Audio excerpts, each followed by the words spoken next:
Yeah, welcome back to the kitchen table. In this video I'm going to try and get the camera control working with the new HGLRC micro stack. The one I'm using, it's the F428, I think it is, the all-in-one stacks of VTX, flight controller and 4-in-1 ESC. And the camera is the Runcam Sparrow 16:9. So a couple of things I've got here in front of us is one being the OSD cable, if you can see that there, the OSD cable for the camera. I've got I can't remember what this is now, I think it was I can't remember what size it is, but I'll put the link in the description in the video. So we've got a capacitor there and also a resistor, but I'll put the links in the description, and as well as what resistor and what capacitor that is, because I can't remember, I've looked at that many today. So yeah, so the frame we're working on is our own Quadframesuk SXQ5. I've already took the pod off and disconnected the cables. We've got the VTX, took that off the stack so we can see the board underneath there. I'm going to be wiring this to the LED pad that's on the flight controller, because it doesn't have a dedicated camera control pad or pin. I don't know if you can see that very well, but it's this pad here, which you can see it says LED. See how close we can get that. LED, and then we've got the minus on this side. So what I'm going to do is I'm going to wire the blue cable to this here, and then the minus either to here, or we'll take it off another ground somewhere. I'm pretty sure that's the negative for the LED there. So a few tools we're going to need. We'll make up that cable first. I'll just play these to one side. But yeah, things we're going to need is obviously the camera, flight controller, soldering iron. Again, I'm inside, it's too cold, so I'm using my battery powered soldering iron. 4S LiPo, battered one. I've got two I keep saying hex, Allen key sizes here. So we've got the H2, and I think it's either 2.5 or 3. I don't think it says on. I think it's a 2, to be honest. H2 and a H2 and a H2.5 or 3. It's a H3. Got some various heat shrink, because I'm guessing we're going to need this, majority of it this, but we might need some of this bigger stuff afterwards. Some solder and some wire. I am using, I don't know because it doesn't tell me, 24 AWG wire, both the same, black and yellow. And I'm probably going to need, well, we will need some snips and some needle nose pliers. And that's about it. So yeah, first of all we'll get the soldering iron fired up. Grab yourself a coffee, pause the video, and then fast forward to the good bits if that's what you're here for. But yeah, I've not seen anyone do this for the HGLRC yet, and it's something I'd like on mine. Biggest problem I have is going from outdoor flying at races and then going to indoor events. You've obviously got a big difference in light change and low light, and just being able to control all that from the OSD on board through my goggles will make life so much easier. So, got cable, capacitor, resistor, snips. First thing I'm going to do is I'm going to cut off one end of this. It doesn't matter which one, they both plug into the camera end, but yeah, I'm just going to cut this off. We'll come back a bit because they're always handy to keep these little connectors. Put that to one side. So we've cut connector off there now, and I'm going to strip back a little bit of the wire.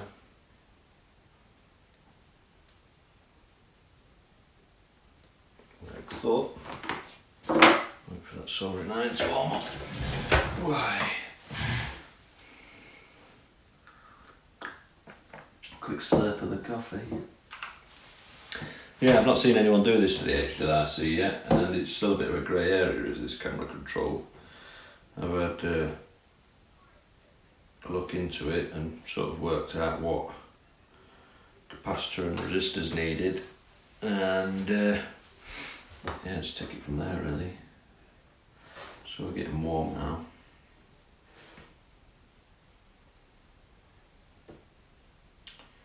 So just let that warm up a bit.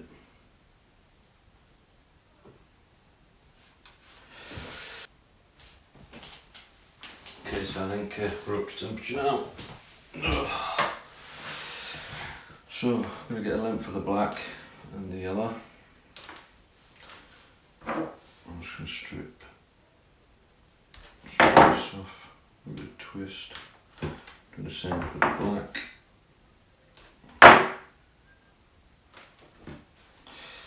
Right, so turn them wires up in a sec. The resistor is going to sit in line with this blue one, so it's just like positive if you like at the camera. So I don't want this miles down here. I'd rather have this close up inside the pod. So I'm going to sort of trim this wire down to about here and keep the black one a bit longer. I'm just going to trim a bit of that back, maybe a little bit more. Right, so the first thing we'll do is we'll wire this resistor in series into that there. So I'm just going to wrap that around that sort of pin or stem of that resistor. Pull it up a little bit.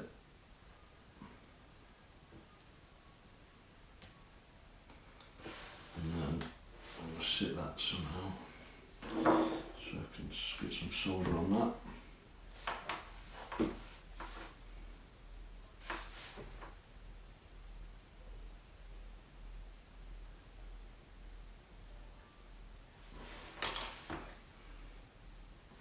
Looks good. I'm just going to trim that excess back off there. I need all that. Yeah, don't solder it too close to the ceramic part of the resistor, because you're going to need to get that capacitor in there as well, and it needs to sit on the camera side. So we've got the resistor on there now. What we're going to do now is just mark roughly in between the solder and that ceramic, if you can see that, and just put my finger on my nail on the negative side, and I'm just going to gently pull a bit back like that. See how it's just exposed a bit of that wire now? I'm just going to twist it a bit. You can see there it's exposed a bit of that wire on that negative. And then what we're going to do is I'm going to wrap, it doesn't matter which way around you put these, I'm going to wrap that black around that pin on the capacitor, like that. And I'm going to get a bit of solder on that one.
Right, so we will just apply a bit of heat. I do have a hot heat gun in my workshop, but it's freezing out there in the UK, so I'm not going out to get it.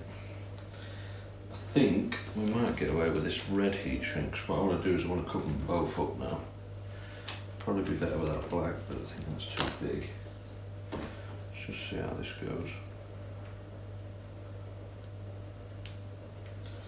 No, it's going to be too small. We'll get a bit of this, we'll see how it goes. See how it goes. Nice length for the capacitor there. Nice width, sorry. So I'm just going to put this on. Nope, it goes over that. Yes.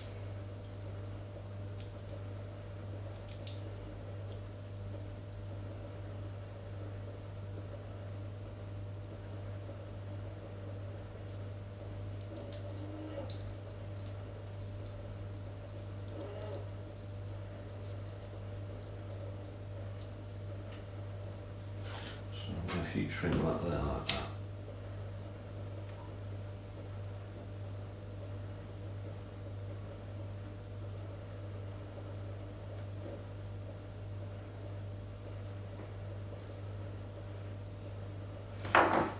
There you go, so you can see we've got a nice little tidy setup in there now. So next thing we want to do is get rid of some of that. We're pre-tin them pads on the flight controller now. So we've got the LED pad and the negative pad. Be careful as well because there is some tiny little resistors on there. Just try not to splash any solder on them.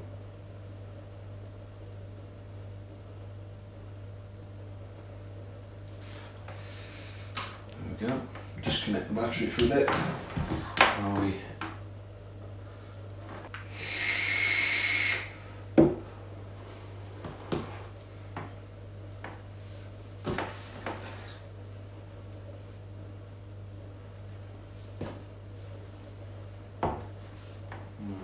tin these wires up.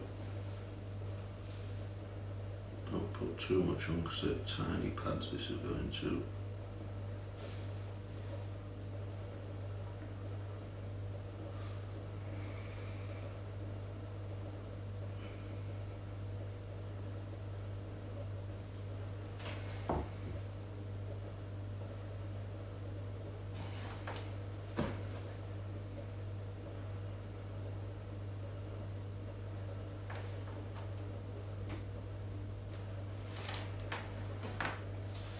Right, so we want the yellow to the LED pin, which is this far right one, and then we want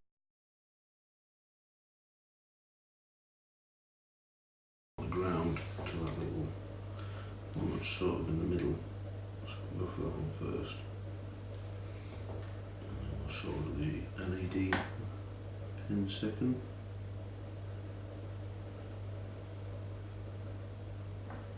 Like that. Now we can unplug the soldering iron and let that go down. Right, so we've got our wires on. I'm going to put that back how it was. And I'm going to assemble this back together.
Okay, so we've got the 220 ohm resistor wired in, and we didn't need the capacitor in the end. We've got it wired in series with the blue to the LED pad and black to the ground. So now we're going to configure the settings in Betaflight using CLI command. So I'm just going to tap dump, and I'm going to check our firmware version, which is, you can see, is 3.2.4. It's got to be 3.2 or above for this to work. Now I'm going to type resource, and you can see here this is a list of resources and what pins they're mapped out to. I'm just going to make a copy of that and make a backup.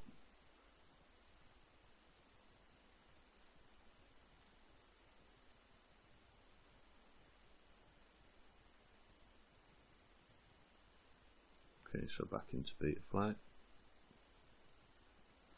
Right, yeah, this is a list of resources and the pins they're mapped out to, and you can see there we want LED strip, which is what we've soldered it to, and it's A01. So just going to type in resource camera underscore control, and then we're going to type the pin number, which is A01. And you can see now it says A01 already assigned to motor 5 and to LED underscore strip. So we need to change that. We need to free up these resources. So I'm going to type in resource list. And this shows you what the resources are assigned to what pin, basically. I don't know why I can't see motor 5 in there.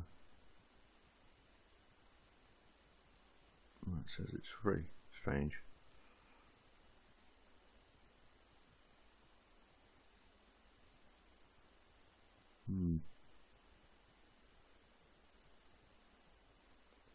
Anyway,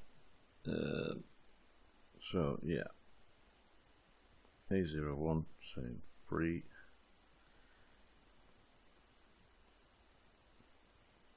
So I'm going to free these up anyway, just to make sure. So I'm going to put resource motor 5 none, and then this frees up that resource. And we're also going to do the same for the LED strips. So press up on the keyboard, it puts your last command in, resource LED underscore strip 1, and that's them freed now. So we'll just type resource and have a check, and you can see motor 5's missing, and also the LED strips missing off there now, but we've got the resource camera control 1 A01, so that's a good sign.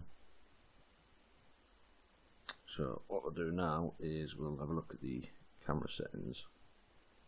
So type get camera, and these are the camera controls, basically what PWM is used to control the camera, and then the voltage refs, which you can get if you need to, but I'll post the links to a good couple of web pages that say some general settings for quite a few cameras. So let's do this first, because by default it's on hardware PWM. So set camera underscore control underscore mode to equals software PWM, enter. I'm going to change the camera control key delay to 180. I can't remember what it is by default. Yeah. And then we're also going to change the camera control internal resistance. I'm going to put that to 99.